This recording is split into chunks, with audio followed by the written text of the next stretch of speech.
Ina zuwa dai a wani.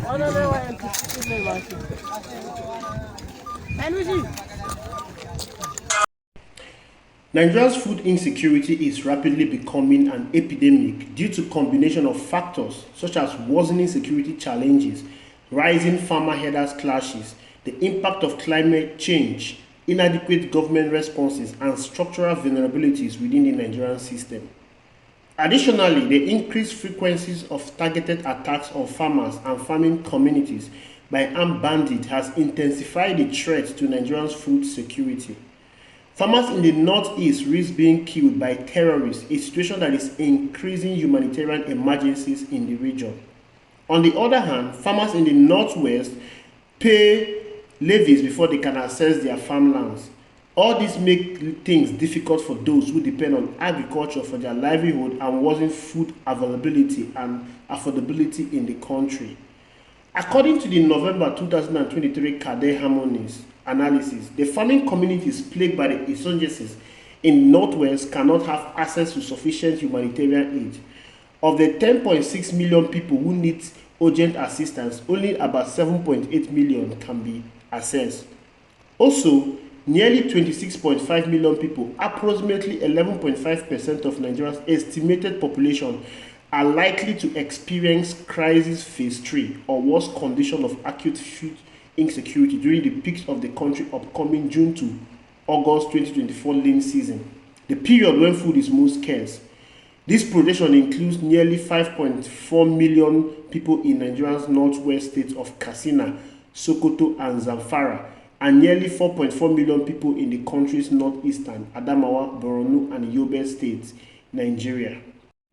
Nigeria is now at a critical point where urgent action is required to address the root causes of instability and prevent a worsening food crisis. While the government is eager to stabilize volatile areas, support victims, and resettle the displaced, it must also prioritize nipping the looming food crisis in the bud. Criminal gangs, commonly known as bandits, are having a field day in Nigeria's northwest. In 2021 alone, these bandits killed more than 2,600 civilians, making a staggering 250% increase from the previous year, according to data from the Armed Conflict Location and Events Data Project. Additionally, the American Security Project reported in 2021 that roughly 200,000 people fled the violence, leaving them internally displaced without humanitarian support. This rise in banditry and armed attack has disrupted livelihoods and essential service distribution across the northwest region. States like Kaduna, Katsina, Zamfara, and part of Jigawa remain particularly affected. For farmers in these areas, working on their farm poses a dual risk. Either they attempt to harvest their crops with hopes of earning a living, or they pay hefty ransoms to save themselves from abductors. The decade-long crisis spells woes on agrarian communities, with locals witnessing more terror attacks than ever. This has spiked the cost of living in the region as food prices in the northwest experience a panic surge, worsening the challenge of food affordability in the region. Farmers say they have completely abandoned some part of their farm because of this bandit. In recent years, a concerning trend has emerged in some communities affected by banditry in Nigeria. Farmers are now forced to pay levies to bandits to access their farmlands and harvest their crops. This practice, which began around 2019, has become more pronounced in subsequent years, particularly during the last farming season. As a result, millions of Naira has been channeled to bandit groups through this shift towards farming taxation. In Kaduna, communities like Kidanda, Galadimawa, Kerewa, Sambolai, Sambobini, and Ruma have been significantly impacted. Residents in these areas have reported paying substantial sums ranging from 70,000 to 100,000 to bandits for permission to farm, with additional payments required for harvesting. Those who resist these demands face severe consequences, including adoption, murder, or confiscation of their produce. In some instances, bandits bring their cattle to graze on the remaining crops, further exacerbating the situation by destroying potential seedlings. Additionally, farmers may be compelled to offer a portion of their farm produce as payment in kind. The presence of bandits, especially along the Galadimawa axis, has made it difficult for farmers to safely venture into nearby bushes during the dry season, hindering their ability to harvest their crops. The only option many has was to use whatever savings they have left to pay the bandits so they could be allowed to harvest their produce. Umar, a farmer based in Sabunlai community, confirmed that his beans farms, which were due for harvest, were already on the verge of being destroyed by insects. He had to source for funds and was able to raise 120,000 naira, which he paid to the bandit before he was allowed access to his farms. The story takes another turn in Eastern Beniguari. Residents there said their community experienced less interference from bandits due to the presence of Ansaru militants. Farmers in the area worked without fear of forced levies since bandits avoided the community to avoid encounters with the Ansaru militants. This gave them room to cultivate more farmlands and experience some form of increased harvest this past year. In other villages not too far away, a farmer confirmed that last harvest season, October-November 2022, he could only harvest from one of his farmlands, as bandit has confiscated the other two. But the moment he paid the required levies like other farmers, he could harvest from all three farms. He, however, noted that he will increase the price of his produce because he needed to recoup what he had paid to the bandit. It is important to know that as of mid-2022 up till late 2023, the Ansaru group had a heavy presence in the eastern part of Benin, Gwari LGA. According to local charter, the Ansaru group has camps in several political wards in the eastern part of the local government. Some of these include Kazege, Ngawa, Gwandu, and Ngawa Gajere. Towards the end of 2023, the group visited villages located in other parts of the local government, expressing their willingness to establish a foothold among the locals. The villagers, however, refused them as they believed the group aimed to recruit the village youth into the extremist group. As regards the group's relationship with farmers, some respondents told us that the Ansaru has a rule that nobody is allowed to go into their farm and nearby bushes during the weekend. When some villagers violated those rules, they were detained for weeks but later released after being issued a stern warning.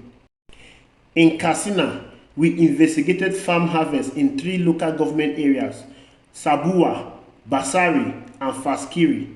Despite many residents being displaced, the same situation persisted. These local government areas share a border with Zamfara State. A local source from Sayal village in Sabuwa LGA confirmed that farmers had to contribute various sums as levy before being allowed to return to their farm for harvesting. Some farmers opted to give a percentage of their produce instead of cash. Similar situations were reported in villages in other 2 LGAs mentioned. Many farmland in these areas are yet to be harvested. In Zamfara State, bandits have imposed taxes on farmers as an additional means of earning money, in addition to kidnapping for ransom and cattle rustling. To ensure prompt payment, bandits threatened to block access to farmland and ransack farmers' settlements. Most farmers struggle to pay these levies to avoid further attacks. A report from the Global Initiative Against Transnational Organized Crime revealed that in August 2022 alone, 2 local government areas in Zamfara paid 8.3 million as harvest levies to different bands of bandits. During a journey from Sokoto to Katsina through Zamfara, we found that farmlands along the highway, which were previously abandoned, were cultivated in the last farming season. This suggests that farmers may have settled the bandits to gain access to their farms. An interesting aspect of Zamfara's situation is that the amount paid to bandits depends on the type and size of the crop to be farmed and harvested on the farmland. In cases where individual farmers cannot afford the levy, they are required to surrender 50% of their harvest to the bandit. The bandits collect higher amounts for high net worth crops like rice, beans, and millet. Further inquiries indicated that the bandits make the farmers to pay more during the harvest season than they pay during cultivation. They also go as far as collecting a certain percentage of the harvest. In addition to illegally imposing levies on farmers, bandits have become more directly engaged in farming activities. The bandits confiscate farmers' land and forcefully co-opt villagers to cultivate the lands. As if that is not enough, the bandits still make use of these villagers to harvest and sell the farm produce and bring them the return. Communities in Maru, Algeria noted the new trend in 2021. However, it has proliferated considerably into other local government areas in the last year. The impact of the bandit activities is there. Despite a slight increase in 2023 harvest compared to past years, there is barely any positive impact on food prices in the market. Farmers who now have the opportunity to pay bandits to allow them to harvest their crops, unlike in previous years, still face challenges. They stated that they must account for the various sums paid to bandits as well as transportation costs to the market when settling the final prices of their produce.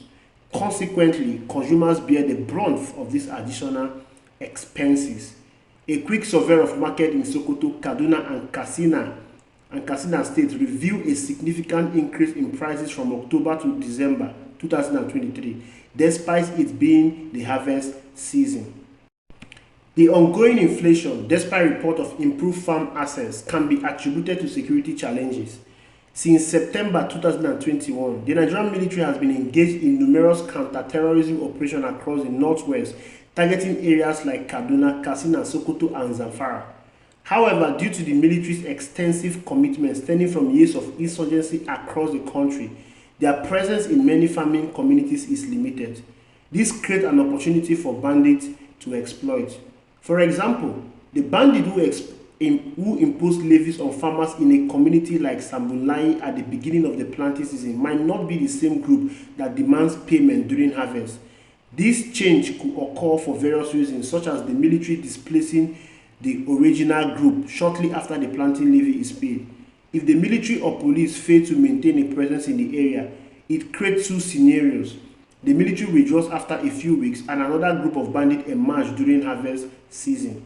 According to our finding, bandits levied during harvest are usually higher than those demanded during the planting season. Failure to comply often result in severe consequences, including arson, looting, kidnapping, and in less severe cases, denial of access to farm land. The escalating extortion tactics employed by bandits, particularly the pre-harvest fees, are poised to exacerbate inflation rates. Unlike imposing a fixed rate, bandits charge levies based on harvest volume, increasing the financial burden on farmers striving to break even. This form of extortion, akin to taxation, hinges on territorial control. As bandits seize greater control of territories and revenue streams, they may instigate territorial disputes and clashes among themselves and with local communities and security forces. Consequently, farming, once a major source of livelihood for many villagers, risks losing its appeal due to heavy taxation. Many farmers may abandon farming altogether in pursuit of alternative means of sustenance. This potential shift could embolden bandit groups to seize additional territory, further criminalizing farming practice and jeopardizing food security. As we move further into the year, worries grows about a potential food crisis in Nigeria unless urgent action is taken to stop the increasing threat of banditry. If left unchecked, the consequences of this could severely destabilize the country, affecting its stability and the well-being of its people. This report was done by SBM Intelligence. Thank you for listening. Ensure you like, subscribe, share, and drop your comments in the comment box. Thank you very much. Have a lovely day.